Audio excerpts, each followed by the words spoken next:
അതെ, ഞാൻ എന്താ ഈ വായിക്കണേന്നല്ലേ. ഇപ്പോൾ മക്കൾക്കൊക്കെ എക്സാമാണ്. അപ്പോൾ നാളെ ഹിന്ദിയാണ് എക്സാം. രണ്ട് പേർക്കും ഭയങ്കര ടഫുള്ള സബ്ജക്റ്റാണ് ഹിന്ദി. അപ്പോൾ ഒരാൾ 9ലും ഒരാൾ 6ലുമാണ്. അപ്പോൾ രണ്ട് പേർക്കും ഹിന്ദി ആയതുകൊണ്ട് തന്നെ രണ്ടുപേരെയും പഠിപ്പിക്കണം.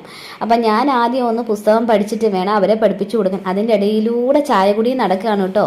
അപ്പോൾ എനിക്ക് ഭയങ്കര ഇഷ്ടമുള്ളൊരു അടയാണ് നമ്മുടെ സേമിയൻ്റെ ഇലയുടെ. ഭയങ്കര ടേസ്റ്റാണ് കേട്ടോ. അപ്പോൾ നമ്മുടെ കുഞ്ഞി പൊന്നൂസാണെങ്കിൽ അതിൻ്റെ ഇടയിലൂടെ വന്നിട്ട് ഭയങ്കര കളിയാണ് കേട്ടോ. ഒരു ബോക്സുമായിട്ട് വന്ന് തുറന്നു കൊടുക്കാനാണ് പറയണത്. അപ്പോൾ അവസരം മുതലാക്കുകയാണ് ആള്. കാരണം കിട്ടിയ അവസരം അവൾ നല്ല രീതിയിൽ ഉപയോഗിക്കുന്നുണ്ട്. കാരണം ബാഗിനകത്ത് പുസ്തകവും പെൻസിലും ബോക്സും ഒക്കെ കുത്തി വരയ്ക്കാനും കീറാനൊക്കെ കിട്ടിയ അവസരം നല്ല രീതിയിൽ മുതലാക്കുന്നുണ്ട്. പക്ഷെ അത് കീറാതെ നമ്മൾ വേണം നോക്കാനും. കുട്ടികളെ വഴക്ക് പറഞ്ഞിട്ട് കാര്യമില്ലല്ലോ. അപ്പോൾ ഇതെല്ലാം നോക്കിക്കൊണ്ടാണ് ഞാൻ ഈ കാര്യങ്ങളൊക്കെ ചെയ്യണത്. അതിൻ്റെ ഇടയ്ക്കൂടെ ഞാൻ ഒന്നൂസിന് ഫുഡ് കൊടുക്കാൻ നോക്കുന്നുണ്ട്. അപ്പോൾ അവൾക്ക് അതിൻ്റെ രുചി ഇഷ്ടപ്പെട്ടില്ല എന്ന് തോന്നുന്നു. അതുകൊണ്ട് ആ ഒരു പരിപാടി ഞാൻ അവിടെ നിർത്തി. ഇങ്ങനെ ചെയ്താലേ എല്ലാം നടക്കും. എല്ലാം സെപ്പറേറ്റ് ചെയ്യാന്ന് വെച്ചാൽ അതിന് ടൈമും കിട്ടില്ല. അപ്പോൾ tata bye bye, okay, see U.